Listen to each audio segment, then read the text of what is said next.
Hello all, this is James Beattie with the Save Jersey blog. I'm here with the former mayor of Long Hill Township, Gina Genovese. We're here at the John Dragenti Civic League, which is just closing up now. It's good to see you again. We'll see you for the first time, Gina. Good to meet with you. Thank you. Now, Gina, you're part of a group. You founded a group 3 years ago called Courage to Connect New Jersey. And there's other groups that are involved with this that kind of want to get involved in the sort of consolidation or regionalization moves. Like there's Citizens Campaign and other groups that are interested in this. But you've taken it a step further. You really want to get the state in a different direction. Over 100 years ago, there was something called boroughitis, which everyone knows about, 1894, and it's most prevalent in Bergen County. It's most evident in Bergen County. Citizens could have petitioned our legislature to form a town, and now you kind of want to reverse that trend, and you have a process set up. Now, what's that process to consolidate towns? What happens? Well, first of all, when I was mayor, my town, Long Hill Township, is 8,700 people, and I looked at the 3,100 households that had to support that municipal structure and the police department and the Department of Public Works, and I realized that we were too small, that you needed more of an economies of scale, and 3,100 households is just not it. And then I also looked at the 2007 law, the municipal option consolidation law that was passed, that gives citizens the same power and rights to have a consolidation study done in their towns. And I looked at that law and I said to myself, who's going to tell the people that they have this power? And that's basically the genesis of Courage to Connect New Jersey, was that we've been trying to consolidate our towns for over 100 years. And here's a law that gives the citizens an opportunity to have a say in their property taxes. Now, people would say you give an opportunity to have citizens in their property taxes. Now, we have something called home rule. It says people have the power to elect their mayor and their council directly, and people have the power to elect their mayor and their council directly, and they have that ability. They have the ability to have their say.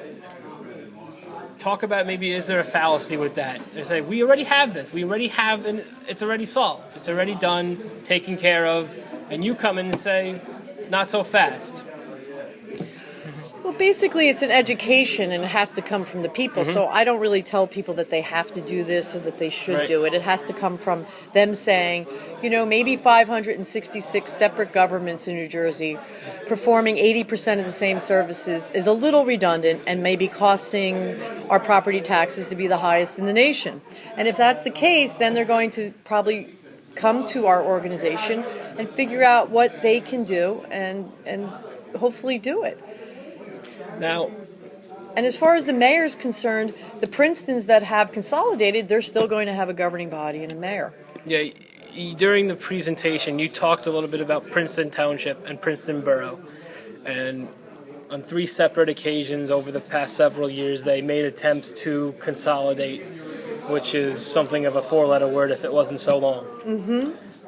And in November, they finally consolidated. They finally decided to become one township, as it were.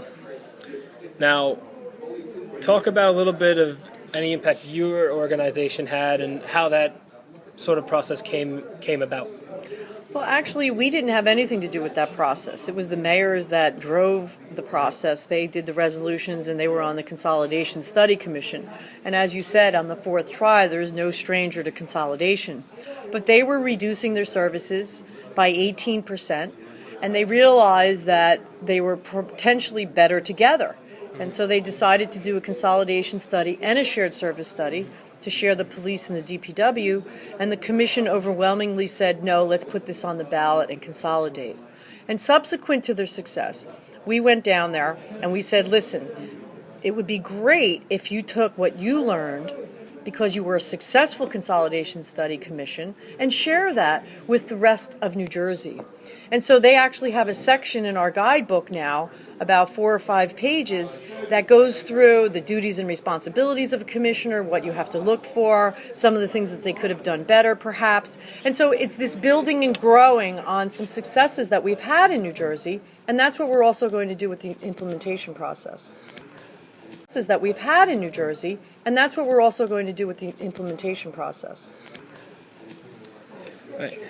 Now, you talk a little about Princeton. Now, we spent a lot of time talking about what Woodbridge is, and everyone knows that Woodbridge, it's about 5 or 6, maybe more different towns inside one it's actually 10. Talking a little bit about Fanwood and Scotch Plains, it's a little moving north. What do you see some of the challenges going forward in that particular process and that particular prospect of a consolidation, a merger, if you will, with those two municipalities? That was the first citizen-driven in 2 towns. So the citizens of Scotch Plains got enough signatures, and the citizens in Fanwood got enough signatures to send an application down to Trenton. The mayor and council of Fanwood are not so in favor of this consolidation study. Why is that? Because I guess they're the smaller town and potentially, I don't know, they'll lose their authority. I don't know. They've already done 11 shared service studies between the 2 towns that they agreed upon, police, DPW, and even buildings, sharing buildings, like their administrative buildings. So they're no strangers to studies, but this is a consolidation, and they're a little leery of it. But what the citizens did there, because they understand that everybody has to work together, is they allowed the mayor and council of both towns to appoint 2 commissioners. And hopefully that they will, and they'll work together with the citizens. Lisa, backtracking a little bit, you've spoken a little bit, it's on your website, about a 2007 law passed for the state legislature that enables citizens to start a study between the towns, or multiple towns, to form a sort of Woodbridge-like town, and you kind of walk through what Woodbridge does, and you kind of give like a Woodbridge sort of model on your website. Talk about that 2007 study, 2007 law, pardon, and how that works, and how your organization walks through that. Well, it's the local option municipal consolidation law, and it took a 1977 municipal consolidation law, and it made it easier. Instead of a 3-step process, it made it a 2-step process, and it really is easier for the citizens to petition. They need 10% of the last General Assembly vote, which most towns are under 300 signatures that are required. And so the bar is very low now for citizens to get involved and to at least study whether they can save taxes if they consolidate. And this law is probably one of the most flexible and easiest in the country. Other states are very jealous of this law: Massachusetts, Pennsylvania, New York. Now, this is not anything new to the state. This has been going on since boroughitis flourished in the late 1800s. You talked about it earlier during the presentation, and you talk about it everywhere you go. I would think that the Oranges wanted to merge, and the Governor Moore wanted to talk, but selfishness keeps us apart. Now, this has been a thing all throughout history. There's been several commissions, Governor Whitman, several others, but why has New Jersey failed? I think the missing piece is that we haven't brought the citizens along. You really need to educate the citizens about the need for this and the structure of New Jersey and how 100% of our income tax goes to pay for this structure. So it's really about educating the populace. And that's why we founded Courage to Connect New Jersey as well, because of that and also because of the law. So it's important that the citizens come along. If you have commissions or special legislative sessions and you're just in Trenton, they're not going to understand the need. Say educate. When they come in, you say educate. Here comes you from Morris County coming up to my Bergen County, and you're going to take away my identity. How dare you purport to think you know what's best for my town? You're going to educate me on what's best? How dare you? What do you think? What do you think? What are you thinking that you're doing this? How dare you? I mean, Alpine is a town, Demarest is a town. They've always done things certain ways, and those are just two examples. Oh, absolutely. I had a man from Metuchen say, yeah, there's absolutely no way I'm going to merge with Edison. Well, that's not going to happen. I had somebody from Plainfield and said, nobody wants to merge with us. Well, you're not going to be in the first ring of what's going on. And if people are not interested in doing this, at least they have a shot. At least they're educated as to what's going on, and it's their choice.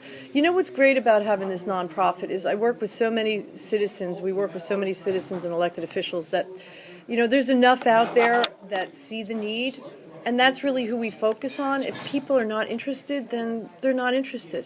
Now But I hear your point, right. And it's important to note that it's a ballot initiative. So at the end of the day, the citizens have to vote yes or no for it. Absolutely. And they always have the ultimate power. And you talk about this as a way of kind of controlling property taxes and reducing them because every year they go up, up, up.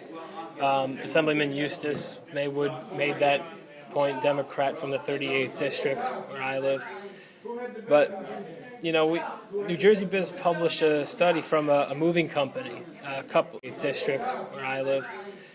But New Jersey Biz published a study from a moving company, 2010 study of all the moving stats of all the moving they take care of. 62.5% leave New Jersey, 37.5 enter.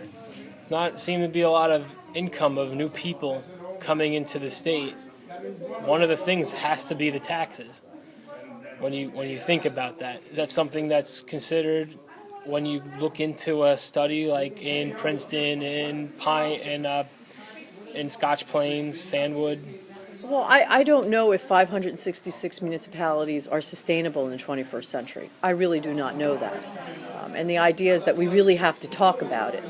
As far as economic development goes, what's also could be critical is if you have fewer municipalities that are a little bit larger, let's say 30,000, 50,000 in population, you could actually have an economic development officer right on the ground that can bring in businesses so that our children and our students can stay here and live in the state and, as you said, afford the taxes. So there's a lot of different options we can have going forward. It's very difficult for businesses to come into New Jersey now and deal with the home rule and deal with 5 or 6 planning boards or whatever they have to do to try to get a headquarters here. And this would also help, I believe, in the economic development. I think it's essential. I would tend to agree with you, absolutely. I mean, this lack of economic development in all these towns, and I'm talking about Bergen County, everyone's talking about economic development. How do we develop our downtown? It's been an issue in my town where I live in Bergenfield. And I would think it's in all these towns, but you have 70 municipalities in Bergen. We're talking about moving some of these towns north and consolidation. Without maybe giving anything away, you're probably talking with different towns, and these mayors don't always want to be mentioned so as to startle their constituency. But is there any talk of any of these towns coming together in Bergen County in any of the near future, or at least some sort of study coming about? We did have quite a few presentations up here, and there was a lot of interest, but it seems to have died off a little bit. Right. So, again, we only go into towns when we're asked. We're not interlopers, and right now we haven't been in Bergen County. But we did do a presentation here 2 years ago at the county college. We had the Woodbridge mayor come up and the Woodbridge superintendent just to show people in Bergen County what a larger town would look like so that maybe it wouldn't perhaps be so scary and how they work. Not necessarily that Bergen County would go to a college. We had the Woodbridge mayor come up and the Woodbridge superintendent just to show people in Bergen County what a larger town would look like so that maybe it wouldn't perhaps be so scary and how they work. Not necessarily that Bergen County would go to a town of 100,000, but just to introduce them to a little larger town. We did that about almost 2 years ago. What are some of the feedback you received back then, and what's some of the feedback you've received from people who either live in North Jersey, Bergen County, some of the generic area? I think Bergen County knows that they're going to have to do something. They need roads, they need some infrastructure, and they could be a little landlocked because of the 70 different municipalities. And their future, might be in jeopardy. But that has to be something that they want to do.